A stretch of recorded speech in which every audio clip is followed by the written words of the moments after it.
नमस्कार, मैं हूं नीलू। तो गजा पर इसराइल ने जिस तरह से हमले किए उसका बदला अब हुती ने ले लिया है। हुती ने एक बड़ा हमला इसराइल के ऊपर किया है। गजा की बात की जाए तो करीब 400-450 लोग वहां पर इसराइल के हमले में मारे गए, लेकिन अब हुती इसका बदला ले रहा है। हुती पहले ही चिता चुका है, चाहे वो अमेरिका हो या इसराइल हो, वो लगातार ये कहता रहा है कि अगर गजा में स्थिति ठीक नहीं हुई तो उसके हमले जारी रहेंगे। इसी पर बातचीत करने के लिए मयंक मेरे साथ जुड़ गए हैं।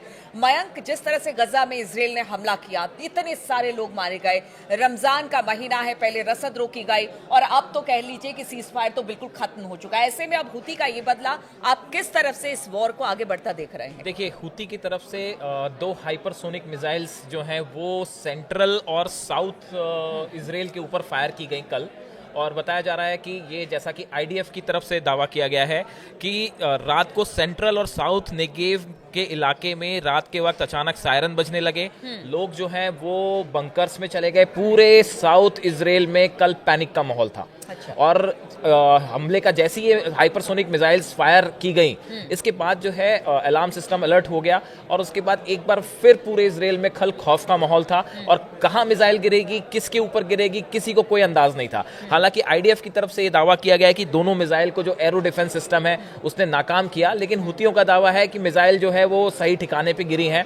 देखिए, असल में ये जो दोनों मिसाइल्स फायर की गई, ये नेवेतिम जो एयरपोर्ट है, एयर बेस है, उसको टारगेट करके ये दोनों हाइपरसोनिक मिसाइल्स जो है वो फायर की गई थी। ज्यादा से ज्यादा डैमेज, जी, ज्यादा से ज्यादा डैमेज। और निशाने पर आम आदमी नहीं था, निशाने पर इसराइल की एयरफोर्स और आर्मी है। ये बार बार कोशिश की जाती है कि निशाना जो बनाने की कोशिश होती है वो इसराइल के आम आदमियों को नहीं होती, ऐसा हुती और हमास कहते हैं। हमारा टारगेट जो है वो इसराइल की आर्मी है और एयरफोर्स है, उसको लेके ये हमले किए गए थे। दूसरी तरफ अब इसराइल का कहना ऐसा है कि हमले हमने नाकाम कर दिए हैं, लेकिन हुती और हमास दोनों की तरफ से ये बात साफ कर दी गई है कि जो अटैक गजा में इसराइल ने किया है इसका बड़ा बदला लिया जाएगा और आने वाले कुछ दिनों में इसराइल पर इससे भी बड़े हमले के लिए इसराइल को तैयार रहना चाहिए। और देखिए, ये एक हमने पहले भी कई बार देखा है कि इसराइल का जो डिफेंस सिस्टम्स हैं, वो चाहे आयरन डोम हो, चाहे एरो हो, ये सब सिस्टम्स पहले भी फेल हो चुके हैं कई बार। तो ऐसे हालात में पूरे इसराइल में एक पैनिक का माहौल था। रात के वक्त अचानक सायरन बजने लगते हैं कि भाई मिसाइल अटैक है, मिसाइल कहाँ पे गिरेगी, क्या बड़ा नुकसान तो नहीं हो सकता।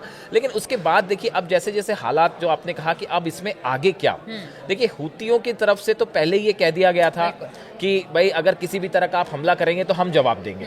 अमेरिका एक तरफ हुतियों पर हमला कर रहा है, वहां पे जो लाल सागर में जो हुती की तरफ से जो है बताया जा रहा है कि 48 घंटे में 3 बार जो वॉरशिप्स हैं अमेरिका के, उन पे हमला किया गया, इंक्लूडिंग ट्रूमैन।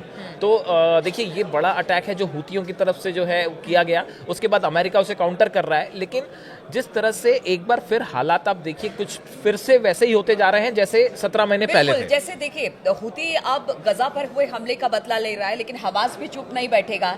इधर अगर ईरान की बात की जाए तो ईरान भी कहा यह जा रहा है कि वो भी हो सकता है कि अगर ये हमले तेज होते हैं इसराइल की तरफ से या अमेरिका इसमें इन्वॉल्व होता है तो फिर इसमें दखल ईरान का भी हो बिल्कुल सकता 100% होगा। देखिए, ये जो हमला इसराइल ने किया, सीज फायर तोड़ा, देखिए इसकी तैयारी पता चल रहा है कि 1 महीने पहले कर ली गई थी। अब आप देखिए ये कितना एक प्रकार का वो है कि एक तरफ तो नेतन्याहू और इसराइल जो है सीज फायर चल रहा है और आप अंदर ही अंदर एक बड़ी प्लानिंग कर रहे थे बड़े हमले की। ये बात अब साफ हो गई है। सोशल मीडिया में इंटरनेशनल एक्सपर्ट कह रहे हैं कि डबल स्टैंडर्ड जो था एक प्रकार का, कि आप ऊपर से तो सीज फायर दिखा रहे हैं, आप ये चाह रहे थे शायद कि बंधक पूरे रिहा हो जाएं, लेकिन अंदर ही अंदर जो है ये बड़े हमले की तैयारी 1 महीने पहले से इसराइल कर रहा था, जिसकी आशंका पहले से हमास को भी थी, जिसकी आशंका हुतियों को भी थी और जिसकी आशंका जो है ईरान को भी थी। ईरान भी इस बात के लिए तैयार था कि आज नहीं तो कल ये सीज फायर खत्म होना है। अब देखिए, इन हालात में कई चीजें हैं। पहली बात तो बंधकों का क्या होगा। हमास ने साफ किया अगर इस तरह के हमले जारी रहे तो बंधकों की जान को खतरा है। बात नंबर 2 ये है कि इसराइल को लेकर एक बार फिर से वही सिचुएशन दिखाई दे रही है कि एक तरफ हुती, हमास जो है इस्लामिक जिहाद जो ऑर्गेनाइजेशंस हैं वो एक बार फिर एकजुट हो रहे हैं। तो ऐसे में किसी भी दिन जो है आप देखिए कि अभी पिछले इसराइल में कई छोटे छोटे हमले हुए और नागरिकों, जो फिलिस्तीन से जुड़े नागरिक हैं, उन्होंने अंदर घुस के हमले किए। तो ऐसा नहीं है कि इसराइल भी पूरी तरह सुरक्षित है। इसको लेके इसराइल की सुरक्षा नेतन्याहू सरकार के लिए एक बड़ी चुनौती है और आने वाले दिनों में इसराइल पर हम देख सकते हैं कि कोई बड़ा हमला हो सकता है। बिल्कुल, तो इसराइल पर बड़ा हमला हो सकता है। हालांकि अमेरिका ये कह रही है कि वो अगर इसराइल पर कोई बड़ा हमला होता है तो वो इसराइल के साथ खड़ी है। लेकिन इस वक्त जो हालात मिडिल ईस्ट में पैदा हो रहे हैं, जो इस वक्त स्थिति बनी हुई है, हुती, हमास और अगर बात की जाए बाकी संगठनों की, ईरान का भी अगर इसमें दखल होता है, तो कहां पर जाकर और किस तरह से ये जो पूरे हालात हैं वो बनते हैं, इस पर लगातार हमारी नजर बनी रहेगी। आप बने रहिए हमारे साथ।